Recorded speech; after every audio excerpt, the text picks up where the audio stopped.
News તમારી સાથે સત્યની સાથે વોર રૂમ સાથે હું છું નુપુર। વોર રૂમમાં દેશ દુનિયા રાજ્યના આજના અત્યાર સુધીના બધા જ મોટા મહત્વના સમાચાર આપને બતાવીશું, પણ એ પહેલા એક નજર કરી લઈએ હેડલાઇન્સ પર।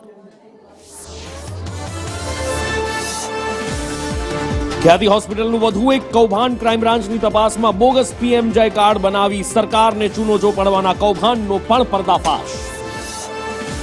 સુરત ટેક્સટાઇલ માર્કેટને મંદીનું ગ્રહણ। દક્ષિણ ભારતમાં પોંગલ અને ક્રિસમસની સીઝન ફ્લોપ જતા દરરોજ 10 થી 12 ટ્રક પરત આવતા વેપારીઓમાં ચિંતા।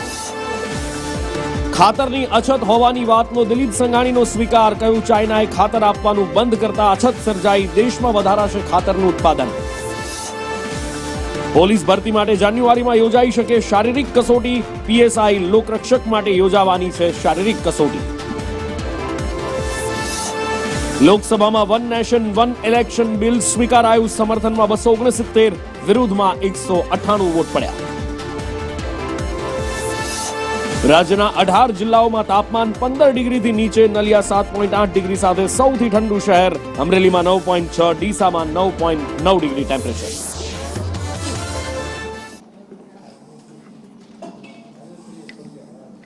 સમાચારો જોઈએ વિસ્તારથી ને સૌથી પહેલા વાત કરીએ એ સહકાર ક્ષેત્રની ચૂંટણી જેની ગુજરાતભરમાં ચર્ચા હતી। ગુજરાતની નજર જેના પર હતી ઊંઝા એપીએમસીની ચૂંટણી। ખેડૂત પેનલ, વેપારી પેનલ બંનેના પરિણામ આવી ચૂક્યા છે। Bharatiya Janata party versus Bharatiya Janata party versus Bharatiya Janata party versus અપક્ષની આ ચૂંટણી હતી અને માટે જ આ ચૂંટણી ખૂબ રસપ્રદ બની હતી। અને હવે વેપારી પેનલના પણ એમાં સમાચાર મળી ચૂક્યા છે। સવારે સમાચાર આવ્યા હતા કે ખેડૂત પેનલમાં દિનેશ પટેલની જીત થઈ છે। ભારતીય જનતા પાર્ટીએ જે 5ને મેન્ડેટ આપ્યા હતા એમની હાર થઈ છે મેન્ડેટ આપેલામાંથી 5ની। અને હવે વેપારી પેનલના પણ સમાચાર મળી રહ્યા છે। એક ઉપર ભાજપ, 3 પર અપક્ષની જીત થઈ છે। કશ્યપ લાઈવ જોડાયા છે મારી સાથે। કશ્યપ પાસેથી વિગતે જાણીએ। કશ્યપ,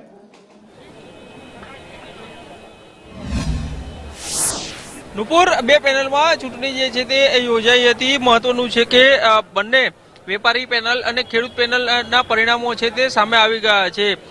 ખેડૂત પેનલ જે છે તમામ 10 ઉમેદવારની જે જીત થઈ છે તે 10 જે છે તે દિનેશ પટેલના સમર્થક, જેમાંથી 5 મેન્ડેટ અને 5 અપક્ષ જે છે તે ઉમેદવારો જીત્યા હતા। અને હવે આ વેપારી પેનલ જે છે તે પૈકીના પરિણામો જે છે તે આવી ગયા છે અને તેમાં પણ જે 4ની જીત થઈ છે તેમાં ભાજપના મેન્ડેટ સાથે એકમાત્ર ઉમેદવાર વિષ્ણુભાઈ પટેલ છે તેની જીત થઈ છે, જ્યારે 3 અન્ય વિજેતા જે થયા છે તે 3 જે છે તે અપક્ષ ઉમેદવારી છે તે કરી હતી। તે પૈકીના 2 જે છે તે દિનેશ પટેલના સમર્થક છે, જ્યારે એક જે છે તે કોંગ્રેસી આગેવાન છે નરેન્દ્ર પટેલ અને તેની જીત જે છે તે થઈ છે।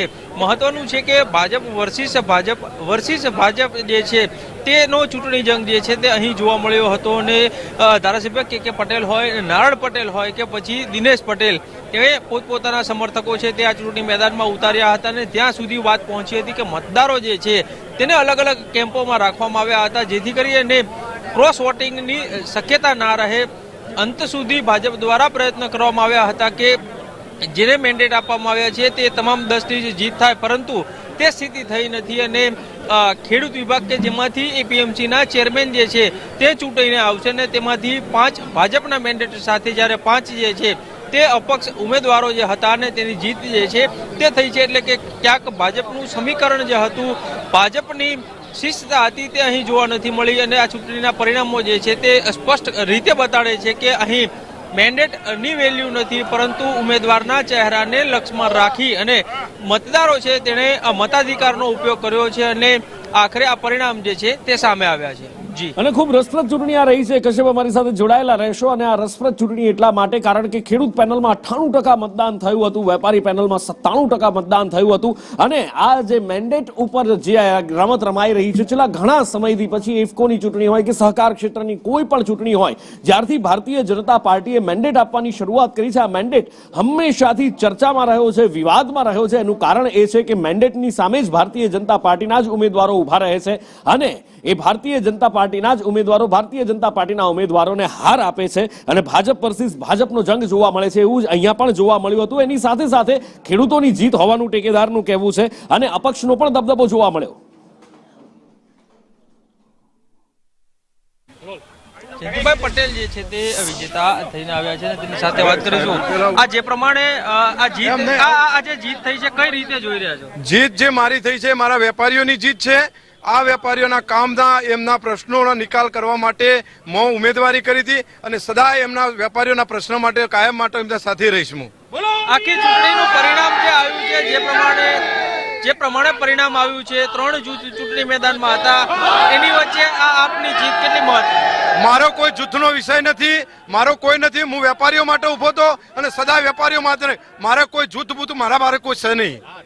જે પ્રમાણે જયંતિભાઈ પટેલ જે છે તે કહી રહ્યા છે કે વેપારીઓ જે છે તેનો પૂરતો સપોર્ટ જે છે તે તેને મળ્યો હતો ને આ જીત જે છે તે વેપારીઓની જીત હોવાનું જયંતિભાઈ પટેલ જે છે તે કહી રહ્યા છે. કેમેરામેન મેહુલ પટેલ સાથે કશ્યપ જોશી, સંદેશ ન્યૂઝ, ઊંઝા.